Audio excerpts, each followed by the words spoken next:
চৌরসী গ্রাম পঞ্চায়েতের এক্স প্রধান এবং বর্তমান সঞ্চালিকা পারভিন সুলতানা আজকে আমাদের দলে তিনি জয়েন করছেন। আইএসএফ আইএসএফ আইএসএফ জিন্দাবাদ, নওশাদ ভাইজান জিন্দাবাদ। আমাদের সংগ্রাম, নওশাদ ভাইয়ের সংগ্রাম। ধন্যবাদ জানাই আমার সঞ্চালক ভাইকে, মঞ্চে উপবিষ্ট আমাদের সকলের প্রাণ প্রিয় নওশাদ ভাইজান, ওনাকে আমি আমার অন্তরের অন্তঃস্থল থেকে ভালোবাসা, শ্রদ্ধা এবং আগামী দিনের সংগ্রামী সাথী এই বাংলার সেই আশা আকাঙ্ক্ষা রেখে ধন্যবাদ জানিয়ে পাশাপাশি আছেন আমাদের দেগঙ্গার মণিকোঠায় আরেকজন বীর সৈনিক যার নাম মফিজুল হক শাহজি, যাকে আমরা মিন্টু দা বলে চিনি। ওনাকে আমি আমার আগামী 26-এর 29 তারিখের নির্বাচনী সংগ্রামী অভিনন্দন জানিয়ে আমি 2-4টে কথা বলবো। আজকে মঞ্চে যে সকল নেতৃত্ব আছে সকলকে ধন্যবাদ জানানোর পাশাপাশি যে সকল ভাইয়েরা আমার সম্মুখে আপনারা বসে আছেন, যারা আজকে চেয়ারটা মঞ্চে আমাদের করে দিয়েছেন, যারা হচ্ছে একটি ভিত স্থাপন করতে গেলে আইএসএফের সেই টাটা টিসকন রড আমি মনে করি, তাদের সকলকে আমি আমার অন্তরের অন্তঃস্থল থেকে ভালোবাসা, শ্রদ্ধা, সালাম জানিয়ে 2-4টে কথা বলবো। দেগঙ্গা এতদিন ঘুমিয়েছিল, বুঝতে পারিনি তৃণমূল কি, আমাদেরকে সাম্প্রদায়িক সুশ্রুড়ি দিয়ে ভোটটাকে নিয়ে নিত। আজ দেগঙ্গা জেগেছে, আপনারা দেখেছেন সিংহ ঘুমিয়ে থাকে। আজই সকালে বলছিলাম, সিংহ যখন ঘুমিয়ে থাকে, হায়নার দল, কুকুরের দল, শিয়ালের দল মনে করে লাশ পড়ে গেছে, ল্যাজ ধরে টানে, কেউ ঠ্যাং ধরে টানে, কেউ মাথায় সুড়সুড়ি দেয়। আর সিংহর যখন ঘুম ভাঙে ভাই, তখন একে ল্যাজের ঝাপটায় না, কোথায় কে পড়ে থাকে কোনো খেয়াল নাই। তারপরে বাদ রইল সিংহর হুঙ্কার। সিংহ যখন হুঙ্কার দেয়, সিংহ যখন হুঙ্কার দেয়, তখন কে খানায়, কে বাগানে, কে কোথায় নদীতে পড়ে যায়, কাউকে খুঁজে পাওয়া যায় না, কারণ বনের রাজা সিংহ। তাই আপনারা মনে রাখবেন, নওশাদ ভাইজানের প্রত্যেকটা সৈনিক সেই সিংহের জাতি। আমরা বীর, আমরা যোদ্ধা, আমরা কাউকে ভয় পাই না। আমি আমার বক্তব্য দীর্ঘায়ু করব না, কারণ আমার ভাইজানকে বসিয়ে রেখে আমি তার সময় নষ্ট করব না। শুধু একটা কথা বলবো, আপনারা আপনাদের বুথকে পাহারা দেবেন, কারণ মনে রাখবেন ওরা দুর্নীতিবাজ, ওরা লুণ্ঠ করতে এসছে। যদি গণতন্ত্রকে রক্ষা করতে হয়, এবার ভোট হবে না, কিন্তু এবার হবে লুট। আর ওকে যদি আমরা, আমাদের প্রতিপক্ষকে যদি আমরা বসাই দেগঙ্গার মসনদে, তাহলে দেগঙ্গাতে আর কখনোই গণতন্ত্র প্রতিষ্ঠা হবে না, গণতন্ত্রের বলি হবে। তাই গণতন্ত্রকে যদি রক্ষা করতে হয়, তাহলে দেগঙ্গাকে এবার বাঁচাতে হবে। আরেকটা কথা বলছি, আমি আজ আপনাদের মঞ্চে এসেছি অনেক নিপীড়ন সহ্য করে, অনেক যন্ত্রণা দগ্ধ ভুলে আজকে এসছি। ওরা 22 তারিখ থেকে আমার স্বামীর উপর প্রচণ্ড অত্যাচার করছে। সে একজন সিভিক পুলিশ, আর স্ত্রী আমি পারভিন সুলতানা একজন রাজনীতি করা, ছোট্ট ছোট্ট পায়ে, গুটি গুটি পায়ে এগিয়ে যাওয়া মানুষের পাশে থাকা একটি মেয়ে।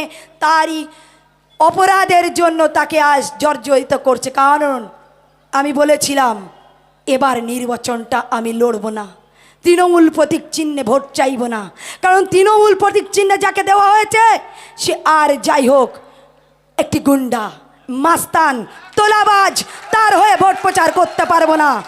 দেগঙ্গাবাসীর জন্য আমাকে এবার থেমে যেতে হবে।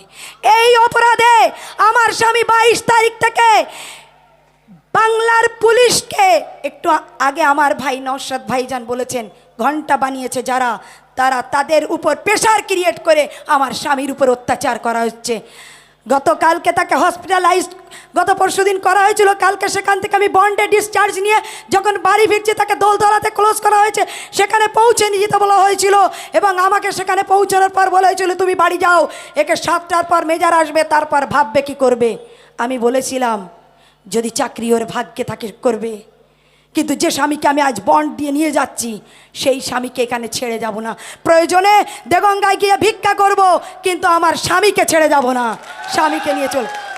আজ আমার পদ থাকবে কিনা আমি জানি না, আমার স্বামীর চাকরি থাকবে কিনা জানি না, তবে এইটুকু জানি আমি আজ থেকে আইএসএফ এর একজন গুটি গুটি পায়ে হাঁটা কর্মী হয়ে গেলাম, আপনাদের সাথী হয়ে গেলাম। আপনারা আমাকে দোয়া করবেন। আর একটু 30 সেকেন্ড ভাইজান প্লিজ। মনে পড়ছে নচিকেতার একটা গান আছে, মনে পড়ে আপনাদের? নচিকেতা গানের মধ্যে কি বলেছিল?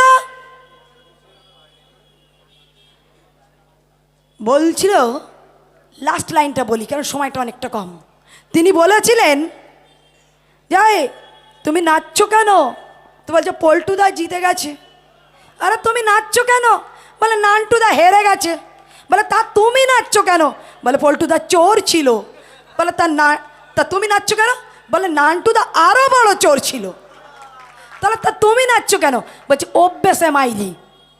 তো আমি দেগঙ্গার মানুষের কাছে অনুরোধ করব, আপনারা দয়া করে এই অভ্যেসে নাচবেন না, আপনারা গণতন্ত্র প্রতিষ্ঠা করতে দিন। আর আপনাদের পাশে আজকে যে আছে নওশাদ ভাইজান, যিনি আর কিছু নন, তিনি হলেন কোহিনূর মণি। আর কোহিনূর মণির পাশে আমরা আরেক ভাইকে পাঠাচ্ছি, তিনি হচ্ছেন কাঁচের ভিতরে থাকা আরেকটি ছোট্ট হিরে। আর যিনি প্রতিপক্ষ দাঁড়িয়েছেন তিনি হলেন সেই কাঁচ। তা আপনারা কাকে বাঁচবেন? আগামী 29 তারিখে বেছে নেবেন কাঁচকে না হীরাকে না কোহিনূর মণিকে। নিশ্চয়ই আমি জানি শুভবুদ্ধি সম্পূর্ণ মানুষ, আমার শব্দযন্ত্র যতদূর যাচ্ছে এই বাংলার মানুষকে মনে করিয়ে দেবো আরজিকর আমরা ভুলিনি। আমরা দেগঙ্গা থেকে একটি এমএলএকে পাঠিয়ে ঠিক এরকম করে সারা বাংলায় আইএসএফ সিপিএম জোট হয়ে যেখানে যেখানে এমএলএ আছে প্রত্যেকটা এমএলএ জয়ী করে আমরা বাংলার মসনদ দখল করব ইনশাআল্লাহ। সকলে ভালো থাকুন, সুস্থ থাকুন। আইএসএফ জিন্দাবাদ, সিপিআইএম জিন্দাবাদ, নওশাদ ভাইজান জিন্দাবাদ, মফিজুল হক শাহজি জিন্দাবাদ। আমি আমার সংক্ষিপ্ত বক্তব্য শেষ করলাম। আপনাদেরকে বলি, যে মুখ্যমন্ত্রী মমতা বন্দ্যোপাধ্যায় 2011 সালের পূর্বে বাংলার সংখ্যালঘুদের তাকিয়ে সংখ্যালঘুদের দিকে অনুরোধ জানিয়ে বলেছিলেন, হে বাংলার সংখ্যালঘু মানুষেরা, তোমরা আমাকে দোয়া আশীর্বাদ করো, আমাকে জয়যুক্ত করো, তোমাদের জন্য এই পশ্চিমবঙ্গের মাটিতে মাদ্রাসা তৈরি করব। সংখ্যাটা ইতিপূর্বে শুনেছেন। এই মুখ্যমন্ত্রী সংখ্যালঘুদের উদ্দেশ্যে বলেছিলেন, হে সংখ্যালঘু ভাই বন্ধুরা, আপনারা আমাকে ক্ষমতায় নিয়ে আসুন। আমি ক্ষমতায় এসে যাওয়ার পরে সাচার কমিটি যে রিপোর্ট দিয়েছে সংখ্যালঘুরা চাকরিতে পিছিয়ে রয়েছে, সেই চাকরিটাকে সংরক্ষণের মধ্যে দিয়ে ত্বরান্বিত করব, বৃদ্ধি করব। কিন্তু আমরা কি দেখলাম? সেদিন বাংলার সংখ্যালঘুরা, বাংলার আপামর জনতা এই ভাউতাবাজি মমতাকে বিশ্বাস করেছিলেন, এনার কথাতে আশ্বস্ত হয়ে ভোট প্রদান করে ক্ষমতায় নিয়ে এসেছিলেন। কিন্তু ক্ষমতায় আসার পর থেকে তিল তিল করে সংখ্যালঘুদের সঙ্গে ইনশাল্লাহ মাশাল্লাহ বলে মিশে গিয়ে পিছন দিক দিয়ে যে চুরি মারার চেষ্টা করছে, এটা যদি আমাদের বুঝতে আর একটু দেরি হয়ে যায়, মনে রেখে দেবেন দেগঙ্গার মানুষ, আমাকে আপনাকে আর পিছন দিকে যাওয়ারও রাস্তা থাকবে না, সামনের দিকের রাস্তা তো বন্ধ হয়ে যাচ্ছে। তাই সতর্ক হয়ে যান। এই মমতা হলো সেই মমতা যখন গুজরাটের বুকে নরেন্দ্র দামোদর দাস মোদী মুখ্যমন্ত্রী থাকাকালীন গোধারা কাণ্ড ঘটিয়ে সংখ্যালঘু মায়েদেরকে বাড়ির মধ্য থেকে বার করে এনে তরোয়ারির আঘাতে খান খান করে কাটছে, আর ওই মায়েদের গর্ভে থাকা বুড়োগুলো শিশু সন্তানগুলোকে আরএসএস এর বন্ধুরা তরোয়ারির আঘাতে নিয়ে ঘোরান্তে আনন্দ উচ্ছ্বাসে মেতে রয়েছে। তখন এই চোরেদের রানী মমতা বন্দ্যোপাধ্যায় উডল্যান্ডস নার্সিংহোমে শুয়ে শুয়ে নরেন্দ্র মোদীকে শুভেচ্ছা বার্তা পাঠাচ্ছিলেন। তাই এই মমতা কখনোই সংখ্যালঘু দরদি হতে পারেন না। এই মমতা হলো আরএসএস এর দালাল, আরএসএস এর দুর্গা। তাই এর বিরুদ্ধে আপনাদের রায় দেওয়ার সময় এসেছে। সময় সংক্ষেপ। আমি একটা স্কুলে কন্ট্রাকচুয়াল টিচিং করতাম। শুনে রেখে দিন বন্ধু, অনেক কথা বলবার ছিল। আমি হঠাৎ স্কুলে একদিন একটি ছাত্রকে দাঁড় করিয়ে জিজ্ঞাসা করছি, বলো তো দেখি কোন প্রাণীর হজম শক্তি পাকস্থলীটা সবচেয়ে ভালো? একটা বাচ্চা বললেন যে পাকস্থলী সবচেয়ে ভালো বাঘের, কারণ সে সমস্ত জীবজন্তুর কাঁচা মাংস খেয়ে হজম করে। সঙ্গে সঙ্গে দেখছি পাশ থেকে আরেকটি স্টুডেন্ট উঠে দাঁড়িয়ে বলছে, না না স্যার, ও ভুল বলেছে, হজম শক্তি ভালো হলো হাঁসের, কারণ আমার মা হাঁস পুষেছে, গুগলি তুলে দিই আর হাঁসগুলো খেয়ে হজম করে নেয়। আর একজন স্টুডেন্ট বলছেন, না স্যার, হজম শক্তি ভালো কুমিরের, কারণ কুমির বড় বড় জীবজন্তু ধরে আর গিলে নেয়, হজম হয়ে যায়। অপর দিকে দেখছি পিছন দিকে একটা স্টুডেন্ট দাঁড়িয়েছে উঠে, কি যেন বলবে, সে ভালো পড়াশুনো করে না। হঠাৎ করে বলছে, স্যার এরা প্রত্যেকেই ভুল উত্তর দিয়েছে, সঠিক উত্তরটা আমি দিচ্ছি, শুনে রেখে দেন।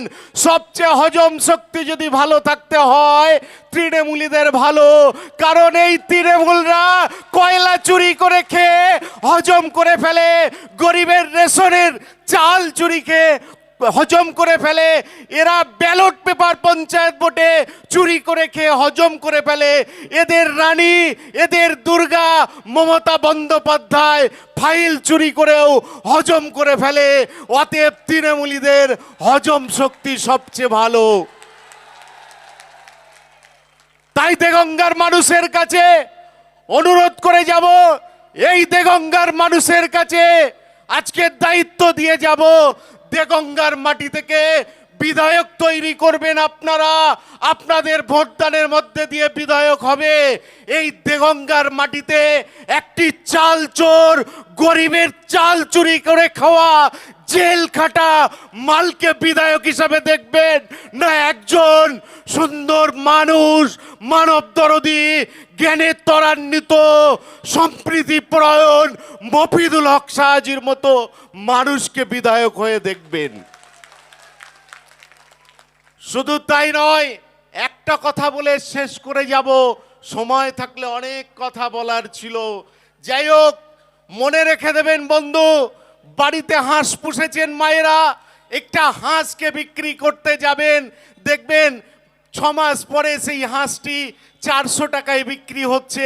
একটি ভালো দেশি মুরগি যদি আমার মায়েরা তৈরি করতে পারেন, মুরগিটা দেখবেন 500 টাকায় বিক্রি হচ্ছে 5 মাস পরে। একটি গরু যদি পোষেন, সেই গরুটা দেখবেন 6 মাস পরে গিয়ে ঈদের সময় আপনি 30-40 হাজার টাকা বিক্রয় করছেন। অপরদিকে এই তৃণমূল কিন্তু 5 বছর পর পর আপনার আমার কাছে আসে আর 500 টাকা করে দেয়। আপনাদের কাছে প্রশ্ন চিহ্ন দিয়ে গেলাম, আপনাদের মূল্যটা ওই বাড়িতে পোষা হাঁস মুরগির থেকে কম না বেশি? যদি আপনাদের মূল্য বেশি হয়, এই দেগঙ্গার মানুষ 500 টাকাতে বিক্রি নয়, বিক্রি নয়। আপনারা নিজেদের মস্তিষ্ককে জাগিয়ে শিরদাঁড়াকে সোজা রেখে মফিদুল হক সাহাজির পক্ষে ভোট প্রদান করে খাম চিহ্নে ভোট দিয়ে ইভিএমে নিজেদের আঙুল ছোঁয়াতে ছোঁয়াতে এই চাল চোর, দুর্নীতিবাজ, তোলাবাজির তৃণমূল সরকার সহ বিদেশদের মতো জেল খাটা মালকে দেগঙ্গার বুক থেকে বিতাড়িত করে ওই ভাগীরথী নদীতে ফেলে উচিত শিক্ষা দিয়ে দিতে হবে। সবাইকে জাতীয়তাবাদী অভিনন্দন, সংগ্রামী অভিনন্দন জানিয়ে আমার ক্ষুদ্র কথা এখানেই শেষ করছি। ইন্ডিয়ান সেকুলার ফ্রন্ট জিন্দাবাদ, ইনকিলাব জিন্দাবাদ।